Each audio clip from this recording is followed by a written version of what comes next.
Hello, tea family. How are you this evening? I hope you all are having a great week.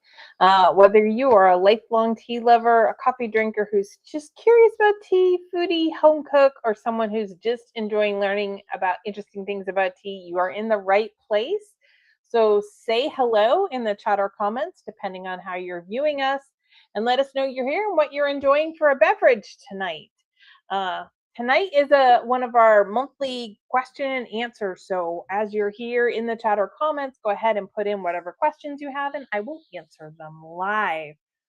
We can talk about loose leaf teas, tea blendings, food pairings, brewing mistakes, myths, um, favorite teas, behind the scenes kind of stuff.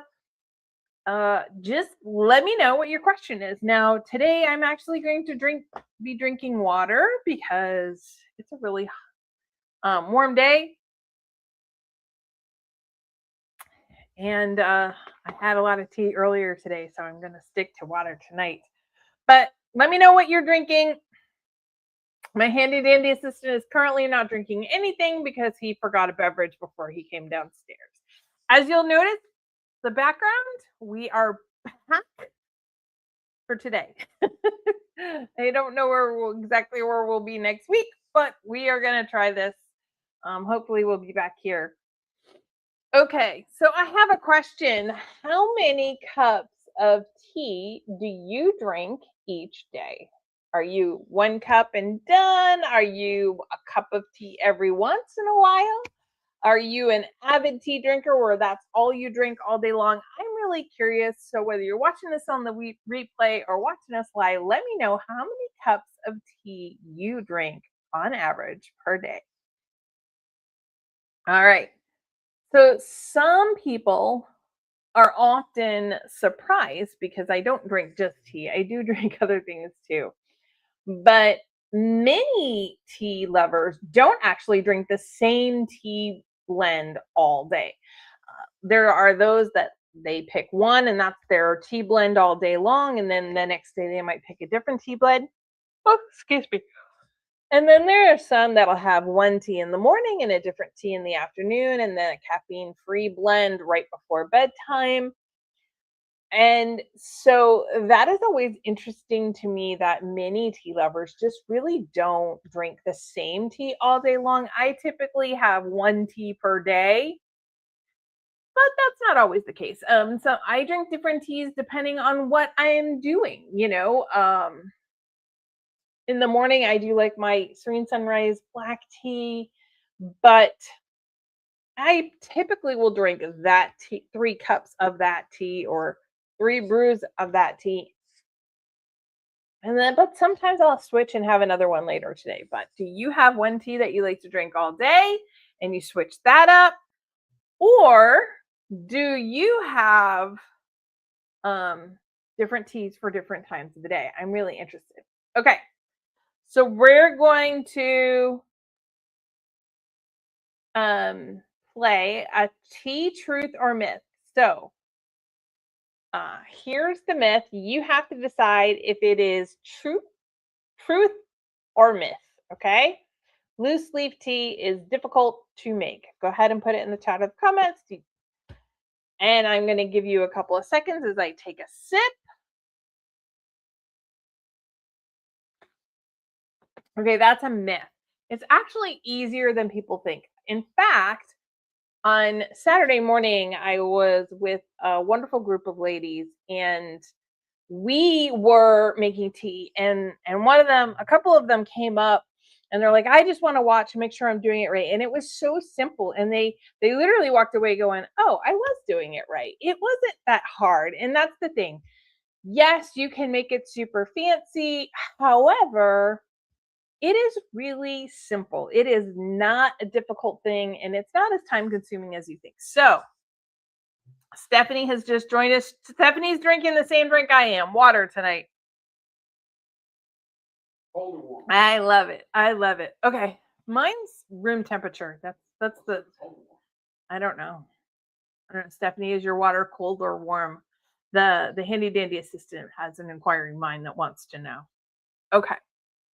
So one of the questions that was sent into me was how I got started blending tea. So many know the story behind why I choose tea, why I don't drink coffee, things like that. However, um, one of the reasons why we started this business was actually the pandemic. Because of Uncle Sam, when my husband was active duty military, we would move around the country a lot. And so we would find tiny little tea rooms wherever we were, or ideally close to where we were. And we would try them out. And we would always try different blends of tea and different things like that. So we got favorites kind of around the world, or around the country, rather. And then during the pandemic, so many of them closed. They just couldn't keep up with everything without having that business coming into their tea room.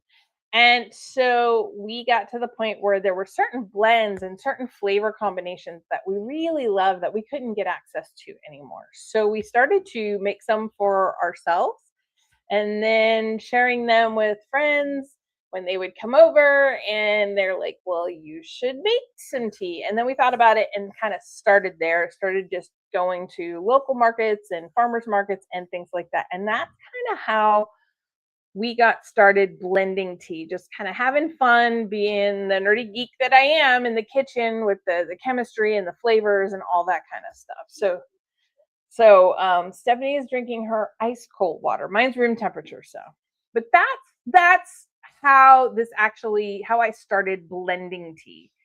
Uh, the first tea that I really created was a standard English breakfast tea. It was our breakfast blend, mostly because that was my favorite tea at the time, and that's a good standard. After that, man, it kind of skyrocketed from there with different flavor combinations.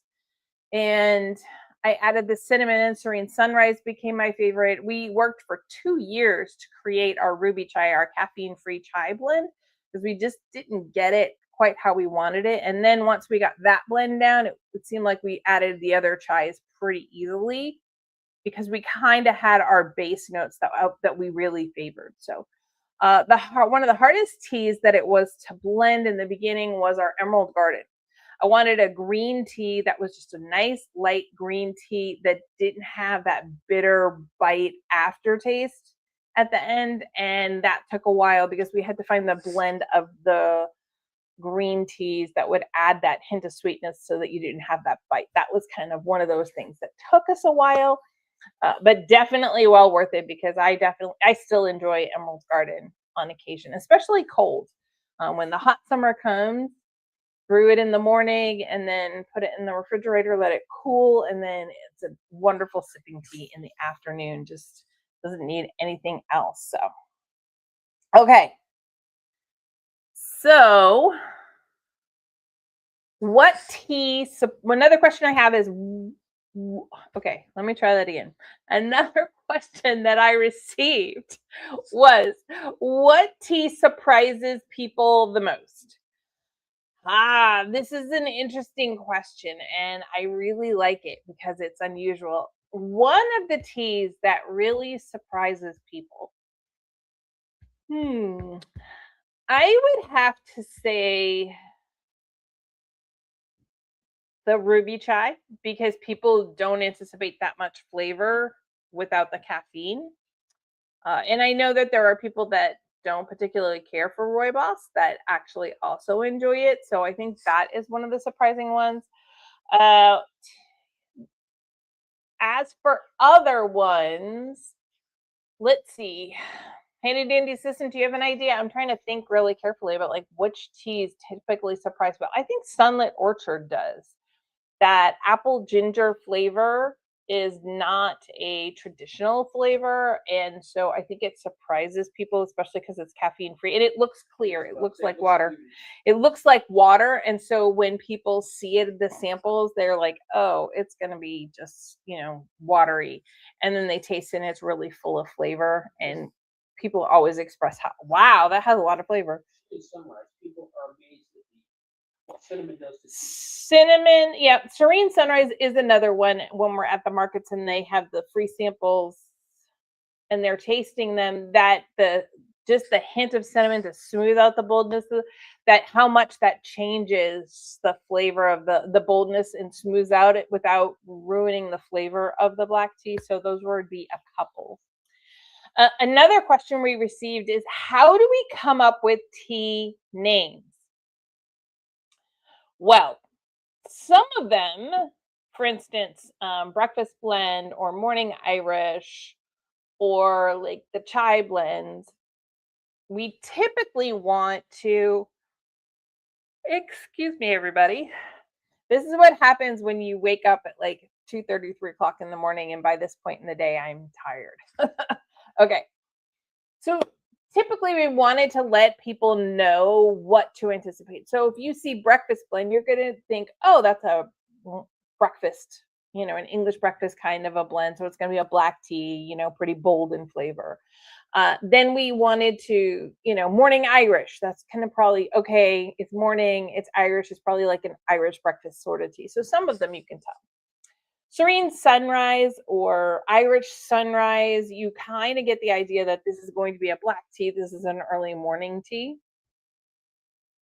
Other teas, the names come from, well, like Nautical Twilight. That name came from because we wanted that caffeine-free ginger hibiscus tea that would be really great in kind of the afternoonish time, maybe in the evening. And so we kind of thought of different names that way. Now, it is a military term as well. However, one of the things that you'll notice is like our chais all have some kind of gem attached to them. There's ruby chai, onyx chai, jade chai, tiger eye chai. I'm trying to think. There's the garnet, and there's a pearl one. I can't remember. It's something with a pearl. It's one of the very specialties that only comes every once in a while. And so that is a theme we kind of took with that. And so we kind of like having that fun every once in a while. But sometimes the names are chosen by our viewers. Our tasters will give us inspiration for names. Sometimes we're trying to evoke a feeling like Hearth Fire, where it's that rooibos and pecan, and it's a very fall blend, or appealing when it has apple in it, for that fall blend. And so sometimes we play with it, and sometimes we just come up with names or possibilities, or we ask people like online. We go on our social media. I'm like, hey, here's a vote. We've got this tea blend coming out. What should we call it? In fact, we'll probably have to do that pretty soon because we have been experimenting a little bit. I hope next week to be able to send some out to testers. It's been a spring. We haven't sent anything out, but for like kind of a pumpkin spice type of tea flavor. But I don't want to call it pumpkin spice because there are those that are like, get pumpkin spiced everything. So I want to kind of have a name that will kind of give that feel to it without saying pumpkin spice tea. Great pumpkin. The Great Pumpkin. I mean, I think it might be a copyright infringement with Snoopy, but we'll see. We'll be see. So that is one of those things that was supposed to go out the end of April, but for reasons didn't quite. Topaz is a great one. Yeah, so those are we come up with these ideas, and the Highland Dawn, it was a vote on one of our live streams just like this. And so that's how we come up with them. Sometimes they're a little bit funny, sometimes they're a little bit unusual. I can tell you one of our new blends, All Hail Kansas, came from the fact that we do an event at Hale Library for K-State University, and it is a purple blend, and it's a really good one. I almost had that tonight, but then was like, no, I'm gonna stick to water right now. So there you go. Can tea taste different with different water? Absolutely.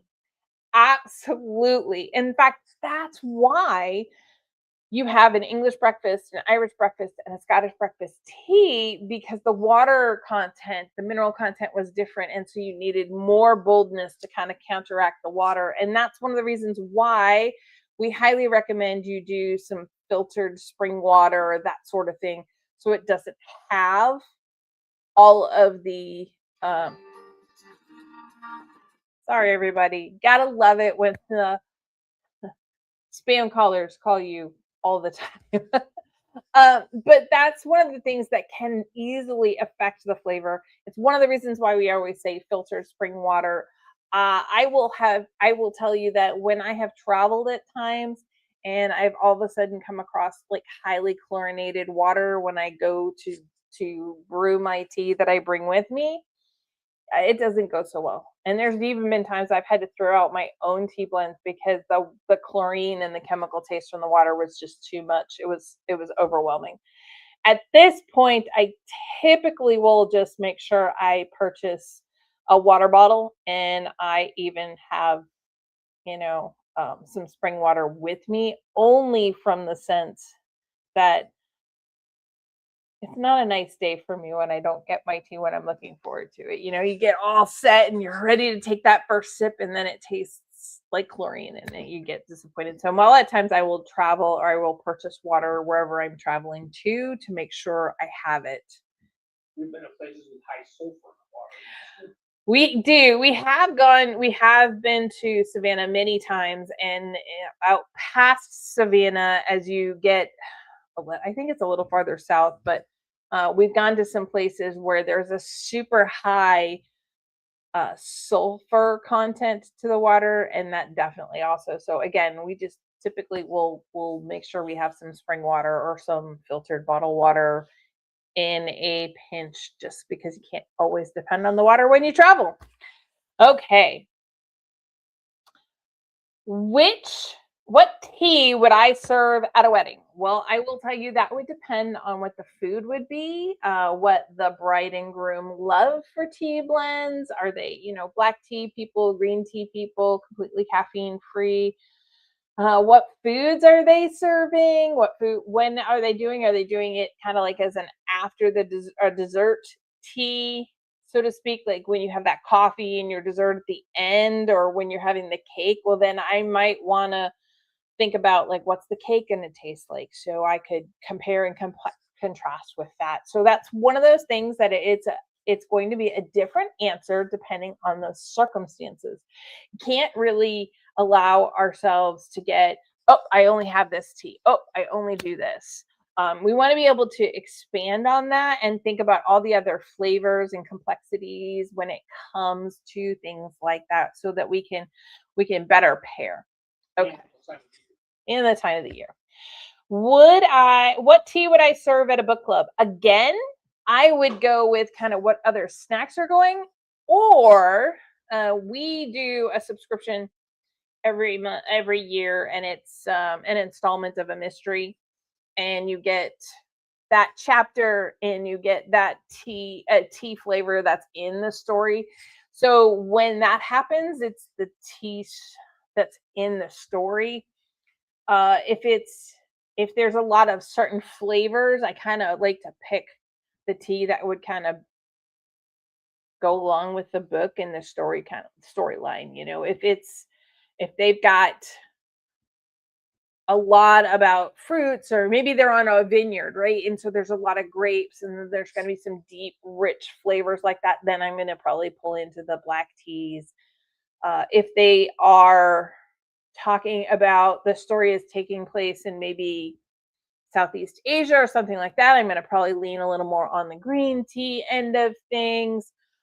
If it's taking place in India, then I'm definitely going to want some chai blends in there. I kind of match to the story. So there you go. I did have one person ask me if I could only drink one tea for a month, what would it be? Serene Sunrise, hands down, no question. That's what it would be. And while I was gone for that 2 months, in that first month, I only had enough to do about 5 days of my Serene Sunrise tea because I wasn't anticipating being gone. Thought I'd be gone like a week, maybe a week and a half. And we were not packing well for a lot of reasons. And I did not have Serene Sunrise with me. So I was drinking other teas that I had brought. But I did have to go to my distributors and order in the supplies to make Serene Sunrise, but it took about a month. So I went without my favorite for almost a month. And then I was like, yeah, I'm not doing that one again. I'm going to make sure I always have plenty. But if I had one tea, it would definitely be Serene Sunrise. I could drink that every day, all day, very easily. I would miss some other flavors. Like I like Harmony, and there's a reason why I'm bringing the Harmony up right now. But I do like other flavors. I do like having some variety. But if I could only have one, it's going to be my favorite. Now, I'm betting that Stephanie would pick Onyx Chai. Now, I know Stephanie would pick Onyx Chai. I am betting that Kim, a friend of mine, she would pick our Double Spring Leap tea, which is our leap year tea. It's only available every 4 years. She would pick that one. Her backup would be Aloha Breeze, but there are so many choices. My friend Dominique, I'll bet it would be Earl's Blend. Every day for a month would not be a problem. See, that's what I'm saying. When you have a favorite tea or a favorite couple of blends, it's not a problem. It's not a hardship for me to drink the same tea every day for a month. Would I eventually want some variety? Yes, but it wouldn't be a hardship. So, okay. Let's see. I wanted to talk about Harmony. So, because Harmony is typically only available April, May, and June, which means we're about to end June next week. And the problem is I've had to put a hold. Yes. The last day of June is next Tuesday. Because I had to put a hold on all website orders through the end of June, and that will hold true. We will start shipping again on July 1st, maybe June 30th, but definitely July 1st. I am going to extend Harmony's availability for one more month. So Harmony will be available the entire month of July, just because I feel bad, because it's April, May, and June, and really all of part of April, all of May, and all of June, we're not shipping due to other reasons. So that's not fair, because I know this is people's favorite. So I am going to have Harmony available for the month of July before it goes back in the vault. So I do want to bring that out. Harmony will be available. And Harmony, for those of you that don't know, it is a green tea with freeze-dried strawberries and a little bit of orange zest. It is one of the few tea blends that we have that the flavors will come very distinctly as opposed to melding into one. We did make ice cream with it last year that was absolutely delicious, but this is a wonderful sipping tea, and it will be wonderful to enjoy over the holiday season as well, and over the summer. So Harmony will be available in July. Speaking of, I never got to release the July 4th tea in the beginning of June, and so I'm hoping that I will be able to announce it. But regardless, during July we will have a tea. I might have to extend it a little bit into August so that it's out for a month, but we have been working on a red, white, and blue tea. However, again, circumstances being what they are and beyond our control, we are going to have that available. I'm hoping to have it on the live what I'm enjoying on the live next week. Speaking of the live next week, we are going to be doing something that is typically very, very popular.